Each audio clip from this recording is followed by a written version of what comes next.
there, Brace for Homes, and today, guys, I'm coming to you with a brand new video. But before we get into that, guys, please go and leave a like on this video. Again, let's try and get 20 likes. That's a pretty solid goal. We always hit it, guys, so let's keep it up. And again, subscribe if you have not already, because we're trying to hit 7,000 subscribers and we're really close to it. So please go ahead and tell a friend to tell a friend and share the videos if you really care about the videos, guys. And of course, check out the socials down below. Top link should be the Discord, and again, my Instagram's there as well. Once I hit 100 followers on my Instagram, I will be doing a giveaway. And finally, guys, please leave a comment, because I try my best to respond to each and every single one of your guys' comments, suggestions, things of that nature. But anyways, guys, let's get right into the video. Alright, guys, so now getting into the video, it's going to be a different video. It's going to be sort of like a dual commentary video. I'm at the bottom over here. I will be playing Swordsoul. Him, Kardashian, a good friend of mine, is going to be playing Kashtira. Now, this is just going to be a Swordsoul Kashtira matchup. Again, guys, none of us are like amazing. We're not the best, but we're still learning as we go, so there will be misplays, and when I catch them, I will point them out to you guys as well. Again, like, comment, subscribe. If you guys like this style of video, please let me know down below as well, because then I can kind of give more in-depth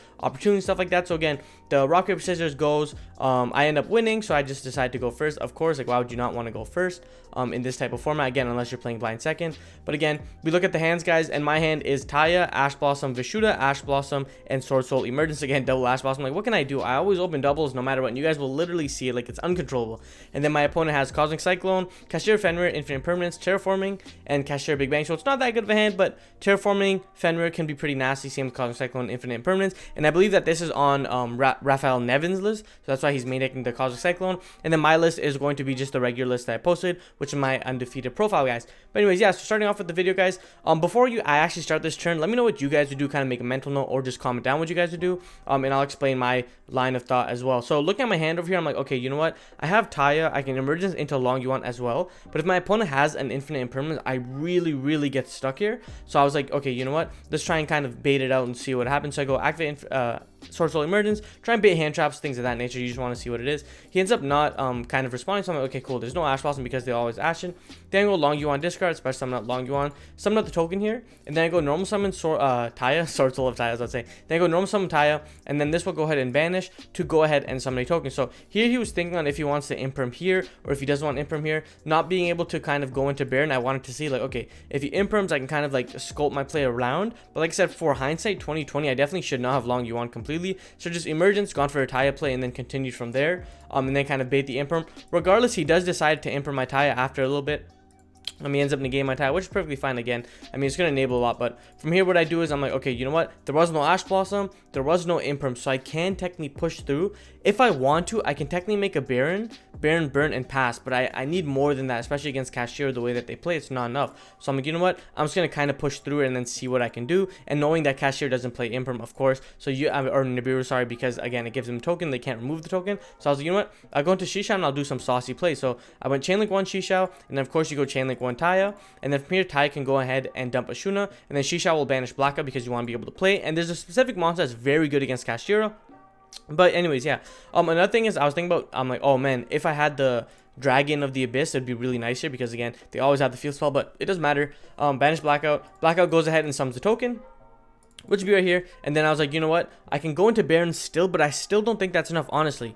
Baron negate one card, and then Shishao is still not enough against that type of deck. So I'm like, I need as many disruptions as possible. I need as much follow-up as possible. So from here, I'm like, you know what? I'm going to banish Shuna. I'm going to go ahead and grab the Adhara that I ended up, or summoning, sorry, from my deck. And then from here, what we're going to do is we're going to go ahead and synchro summon into Xixing Long Yuan. Now, again, Long Yuan will burn, but the reason why I like Xixing Long Yuan against the Kashtira matchup is this card says, if your opponent special summons a monster, you can banish one of those monsters. If your opponent activates a spell, trap card, or effect, you can banish it. So note that says you can banish that monster special summon. So Fenrir won't be able to trigger on resolution. Same with Unicorn as well. Specifically because they have to read that the effect was activated, but they're no longer on the field to activate it. On top of that, it does remove the monsters as well. And then it does threaten Birth, which is one of the most powerful cards in the deck. And note, I have Ash Blossom for the field spell, so I don't really care if he activates the field spell. So then I go ahead here, I link to the Monk of the Tenyi, and then from here I can go ahead and use it hard to go ahead and just recycle my resources. There was a cute little backseat play I could have done as well, but honestly, I didn't think that it was enough. Like, having to end on Xixing Long Yuan is just way too good in this deck,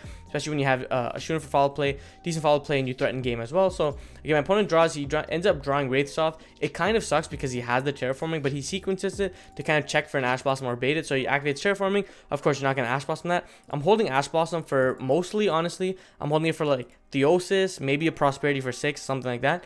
But again, he ends up activating the field spell here, so I thought a little bit about it. I'm like, what should I do? Should I banish it? Should I Ash Blossom it? Like, there's multiple points of interactions here, but I decided to actually go ahead and Ash Blossom the card, and the reason for that is Xisheng Long Yuan can directly answer Unicorn on special summon, and if he has a Kashtira Birth, Xisheng Long Yuan can respond to that as well, and Birth is probably one of the most OP cards that the deck has, especially when you don't access it or out it immediately. So he goes special Fenrir. I'm like, you know what, I'm going to Xisheng Long Yuan, banish it right here. He loses it, and again, you guys can see his hand, it's really bad, but again, it doesn't really matter, because let's just say that this card was a Unicorn. Let's say this card was like a something else, like let's say it was a Birth and then he has like another field spell or whatever. I still have answers to it, because if he special summons Unicorn, I can negate it, and then if he like activates Birth, I can banish it. I still have an Ash Blossom as well to stop the follow-up Theosis as well, so it didn't really matter how good his hand was. On top of that, I still had follow-up as well, in terms of Ashuna, and plus this card just constantly burning him, so I'm gonna burn him for 12, then he goes to 24 right now, then 36 potential as well, so he ends up dropping to around 40 like something, or 4400, and then he's way under lethal, so then I can just easily crush him. So again, he ends up scooping. We go into game 2 now. Post side is when it gets really scary for Swordsoul potentially, just because there's so many cards that can come into the matchup. But again, guys, we'll see from here. So on my side, we see Ash Blossom, Ashuna, Long Yuan, Ashuna, Vishuna. Now it's a very powerful hand. Like I said, for doubles, they stick to me. I cannot get rid of doubles. I don't know why. But double Ashuna, Long Yuan, Vishuna, and Ash Blossom. Then he has Pot of Prosperity, Fenrir, Dimensional Barrier, Scareclaw, Kashtira, and Birth. And his hand is absolutely crazy. Like, again, Ash Blossom not even good against that deck anyways. Like, you just have to eat a rip, if anything. But on top of that as well, like, I don't know. But my opponent decides to play. I face Pot of Prosperity. I'm thinking, what is he going to banish? He ends up just banishing 3. So I was like, okay, you know what? I guess it's fine. Like, in my mind, when he banished 3, I'm like, he already has Unicorn access. He's just looking for an extender. If he has Unicorn access, I'd rather Ash the Theosis to prevent the extender, stuff like that. But he goes Pot of Prosperity. He ends up going banishing 3. So 1, 2, and 3. And he ends up hitting the Unicorn. And I'm like, okay, that's pretty good. But I was assuming that he was going to add, like, D-Bear or Ash Blossom. When he added Unicorn, I'm like, okay, so he didn't have Unicorn, so I literally got punished for not hand trapping, which it does suck, but again, I was trying to stick to my theory in that regard, and if I did Ash Blossom, he has like Fenrir get Unicorn, activate Birth normal sum, so it didn't really matter anyways. So I just wanted to hold the Ash Blossom for like the Theosis play. So he goes special Unicorn, he goes Unicorn effect here. I think of Ash Blossoming, but I just decided that, like, you know what, if he has a Theosis, I'm just gonna have to Ash it, and I'm eating the rip regardless, so I'm like, I'm just gonna deal with it, because it doesn't negate its effects, it only negates that effect, not like Veiler. Then he goes activate Theosis, target. I'm like, you know what, I'm gonna Ash Blossom it, and I'm just gonna eat the rip, like, I don't really care. He ends up using Unicorn. Unicorn goes ahead and ends up ripping my Baron de Fleur, which is fair, honestly.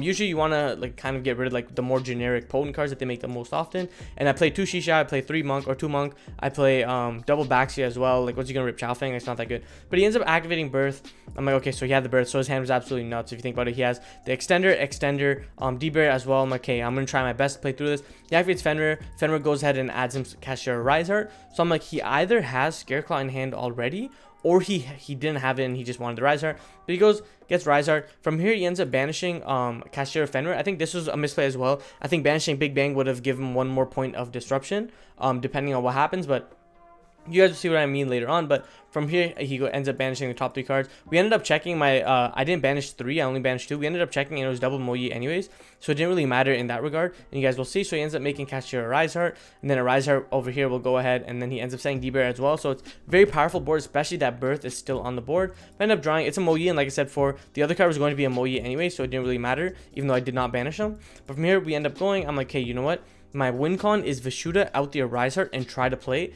And I was under the assumption that this card was Forbidden Lands or something else. But if it was a D-Bear, my mind was made up, I was screwed. From here, I end up going special Shuna. He's like, that's perfectly fine. I end up linking the monster away into Monk. Again, of course, always forgetting. Going to Monk here. And then he goes Kashtira Rise Heart to go ahead and equip. So that's why I was saying that he might have misplayed unless he sided out Big Bang, which I think might not have been the case. I don't know. But he ends up going here. Then he goes a Rise Heart effect here to banish, because again, you're threatening Vishuda, and if I go Vishuda bounce, like, you end up losing your Rise Heart, so there's no reason. So he goes, ends up here going Kashtira. So detach 3, going head to pop. So this is why I was saying that if he ended up actually keeping the Big Bang, he could have Big Bang detached and then special summon out like a Unicorn, so he had another extra grip. Small little misplays like that, but again, that's why we do replays, so we can really kind of break them down and understand why. But here he goes to attach. He ends up attaching my Ashuna. I don't know why, but it didn't really matter. But from here, I end up just going, I'm like, you know what? I'm going to go Long Yuan discard. special summon out, and then go ahead and summon out the token, because I'm like, worst case scenario, if that is D-barrier face down, at least have my monsters in defense position. But for here he goes attach, of course.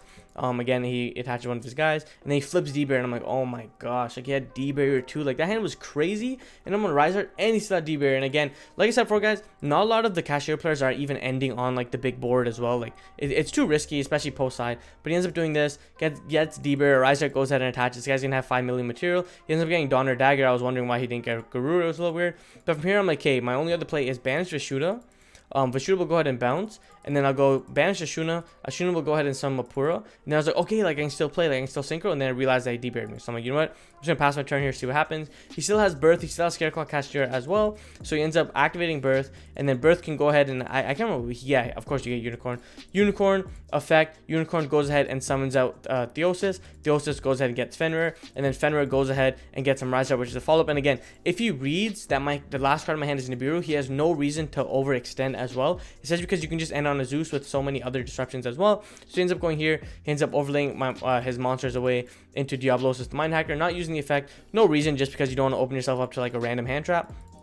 Attacks into my Long Yuan, outs it, and then goes into Zeus, and then Zeus is the board. And again, guys, if he's reading that this card is Nibiru, which I did not activate yet, he can just kind of play freely. I'm like, hey, you know what? He sets a Forbidden Lance to protect his Zeus, and he ends up passing. End up drawing evenly matched. So I'm like, okay, that's not bad, but is it worth it to evenly for one? Not really, honestly. So I'm like, hey, I'm just gonna pass my turn. I'm gonna bait that I have Nibiru. Hopefully he can't kill me there. Now, again, I end up passing my turn. He ends up drawing an Ash Blossom, so his play doesn't really start, but he goes Scareclaw Kashtira. He goes ahead and banishes, and he ends up banishing his Theosis. Then Theosis can go ahead and trigger to add his Fenrir back to hand. And then from here, what he can do is he can go ahead and special summon out the Riser because he controls the Kashtira. And then from here, he can go ahead and banish, so he ends up banishing Birth. I don't think it really mattered, but yeah, I end up losing top 3 cards in my deck. And then from here, you enter Battle Phase. And the Battle Phase goes 3,000, 1,500, and 2,600. So again, reading that I had Nibiru in my hand actually ended up working in my favor, bluffing it, because he didn't commit to a big board or try to OTK me. I think maybe there was a world where he might have been able to push more, like if you go special tribute. No, I don't think there was. So he ends up doing that. He ends up putting me down to 900, but luckily I can get off the evenly match. End up evenlying his board. I'm like, okay, this is perfectly fine. He has Scareclaw, a Kashtira, has Ash Blossom in his hand. I end up drawing for turn. I'm like, okay, I have infinite impermanence, and Mo Yi I can't really play, so I'm just gonna set the Mo Yi. I don't set the infinite impermanence, which might have been a misplay. It didn't matter because of his top deck, but again, hindsight is just set the infinite impermanence just to show him. But I end up setting this card again, trying to bait the Nibiru. It doesn't matter because he has Cyclone, so he would have cycled my Imperm. But he ends up going normal summon Ash Blossom, synchro summoning away into Baron de Fleur, and then Baron go ahead, pop the Mo Yi that's set, enter battle phase, and attack for game. So that was a really interesting game too. Honestly, a little misplaced from both sides, but evenly match absolutely went in there, and baiting the Nibiru was very powerful as well. Now going on to game 3. Now this is a very important game, especially if you want to learn how to play around hand traps, things of that nature. So my opponent ends up opening up Field Spell, crazy, Fenrir, crazy, Veiler, really good, Prosperity, insane, evenly matched. That's crazy. My hand is Mapura, Long Yuan, Ecclesia, Vishuda, and Nibiru. So again, I don't have doubles, but I have double Tenyis, and they're not the good Tenyis, so to teach your own. But look at his hand, man, it's crazy. I have Nibiru at least, so it's not that bad. But anyways, guys, we end up continuing our play. Same thing as always, it is post side, but knowing that they don't play Nibiru because Kashtira can't afford to kind of clog their zone, it's mostly board breakers, so you have to kind of choose what you want to do with. But I end up synchro summoning into Baron de Fleur because I'm like, you know what, if he ends up impermanting me, Veilering me, things of that nature on my Ecclesia, it's going to suck. Long Yuan Burn, again, is very important against Kashtira, just because they can chip and you can chip. But normal summon Ecclesia effect, go ahead and tribute. Ecclesia goes ahead and summons out my Mo Yi. And then Mo Yi will go ahead and reveal the Mapura to go ahead and summon a token. And this one he activates Effect Veiler. So I thought about this, honestly. I'm like, hey, you know what? I can just hold the Baron and I can still play and I don't need to negate it. But then I realized that, you know what? If this resolves, I get a draw, I get a potential search as well. My board gets a lot more stronger. And it's okay if I lose the Baron negate, especially because I can just like tag it into an Ecclesia or something. So it doesn't matter. So I'm like, you know what? I'm going to Baron negate and I'm just going to push. Hopefully I can draw into one of my side deck cards. And the reason why I said that is, when you're kind of post side game 3 and it's really detrimental, like if you draw like an appointer, a dimensional barrier, stuff like that, or like a triple toxic sound, stuff like that, it's always good to change your chain links to go into chain link 1 Mo Yi and chain link 2 into Shishao. I ended up not doing it again because Shishao is getting you blackout regardless, especially when you go through Long Yuan. And there's no Protoss in this game. I wish there was. I would have Protoss and gone crazy, but again, I end up doing my chain links. I end up drawing into Swordsoul Emergence, which is not a helpful card at all. And then Shishao ends up getting me blackout. I'm like, you know what? It's fine. I have a couple more unknowns in my hand. He doesn't know what I drew. And I have Nibiru plus blackout. So I'm perfectly fine. So this is what I was thinking, right? I end up setting 1. I could have technically set 2 just to bait it, but I wanted the emergence for a guaranteed follow play because like Kashtira, they always out your board no matter what. But from here, this is my logic, okay?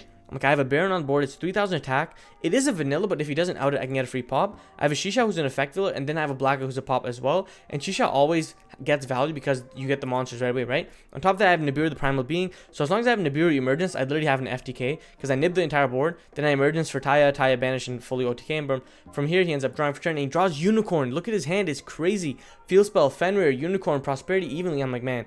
Well, of course I don't know his hand, but so he ends up playing. He goes standby main, enters battle phase.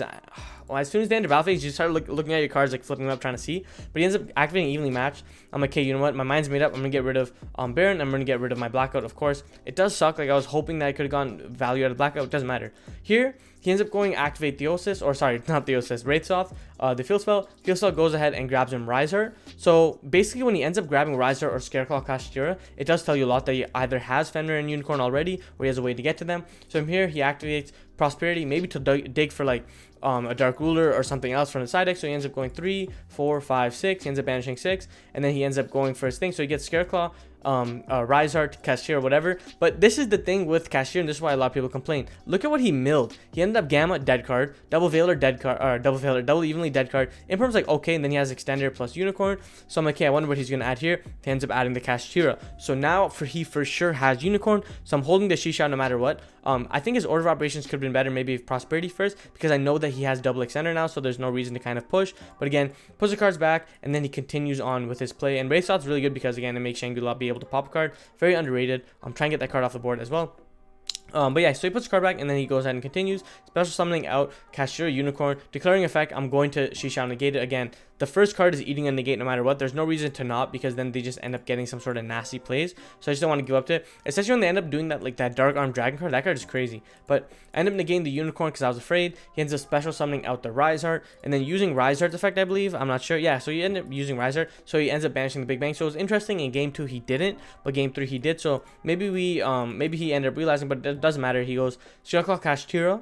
He has no cards in his graveyard, which is weird, but being able to banish the Fenrir. And as soon as he revealed this, I knew exactly what he was doing. He was going to do the Ariser play, banish my Shisha, and then set up plays for next turn. So it's a very powerful board for sure.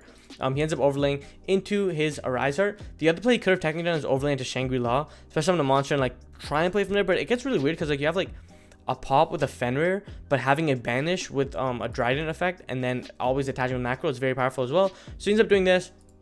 4 summons is really broken. He ends up detaching 3, banish my Shisha face down, and then again, Arizar goes ahead and triggers after a card is banished, and it's a mandatory attach, so he ends up attaching his Garura. So okay, so even if I out this card, he's still gonna draw. That's absolutely crazy. And then the way my mind was kind of shaped up is I kind of realized I'm like, hey, I have Vashuda in my graveyard, so if I go special summon a monster, link away into Monk, oh, I'll explain as you go. So he ends up passing, I go draw for turn. I end up drawing Book of Flips, which is absolutely crazy. It's the craziest top deck ever, right? Because I Book of Flip, books a monster, and I OTK him. But this is what I was thinking as well before I drew the Book of Clips, right? My play was made up. I'm like, hey, special Mapura, link Mapura away into Monk. That's going to trigger to give him 1 more attach. And then I'll have to go Vashuda to target. And then I'll banish it. So I'll still out the card. He'll still get a Guru draw as well. So it didn't really matter because I was going to go Mapura, link into Monk. So that's 2 materials he ends up getting. So he still can't get the banish. And then Vashuda banish. So that's the third one, but he can't get it because Vashuda hits it. So it doesn't really matter. And then I still have emergence to OTK. So Book of Eclipse was just nice little Salt Bay icing on the cake. But again, we go ahead. I'm like, you know what? I'm just going to activate Book of Eclipse just for BM. We Book of Eclipse, book his monster face down. And then from here, it's just like literally put painter to paintbrush, man. Gordon Ramsay. We just start going off. So I go activate emergence, normal summon Mo Yi effect, reveal the Mapura, and I'm like, hey, you know what? He's at 6800. So Long Yon Burn will put him to 56. I just have to do 56. I have a shooting graveyard to out his monster as well. There's literally nothing he can do. He literally has to draw like Nibiru, which is the only card that I technically could have played around if I went normal summon Mo Yi, bounce, and then like go into long Shishao and just like pass on there. But I didn't want to give it up the chance, especially if he ends up drawing Birth, which would have been nuts. So I was like, you know what? It's fine. Anyways, I'm just gonna go ahead and reveal Mo Yi draw, Shishao add.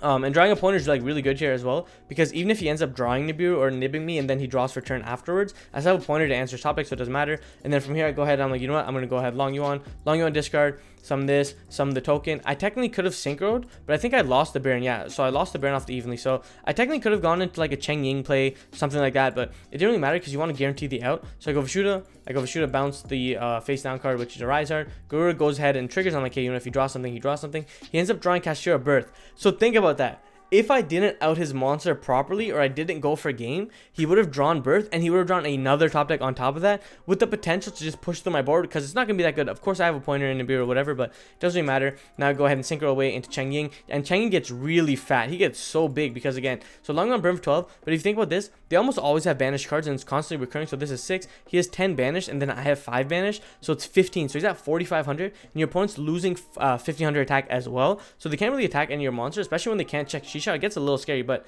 again, we end up attacking for game, and just simple as that, we end up winning, guys. But this is why I was showcasing the true power of Swordsoul, kind of manipulating your hand to play around it, hindsight 2020, and then looking at your replays and understanding what you could have done better, what your opponent could have done better, and what you got bailed out of. In this scenario here, it didn't really matter, just because my top deck was really powerful with Book of Eclipse. But again, sitting on the Nibiru and kind of tempting him to almost push through it, because if my opponent ended up pushing through into the Nibiru, I would have nibbed him. I just would have won the game instantly. Like, I don't care what anybody says. He ends up making Shangri-La, or he keeps pushing through there like that. He goes like Arise Heart, things of that nature, and he tries to play. He gets nibbed, board outed. I have Emergence, right? So it doesn't matter. Since he played safely, he technically was rewarded, but because I had the answer of a Tenyi or a top deck, it didn't really matter what he was going to get, guys. But again, that's it for my replay, guys. If you guys like these videos, please let me know, because I don't mind like sharing my thoughts and opinions and stuff like that, guys. So guys, that was it for the video. If you guys liked the video, please go and leave a like. Again, subscribe if you have not already and you made it to end the video, because what are you doing, guys? And again, my name's Hamza. Like I always say, keep on shining, everyone, dreams. Peace.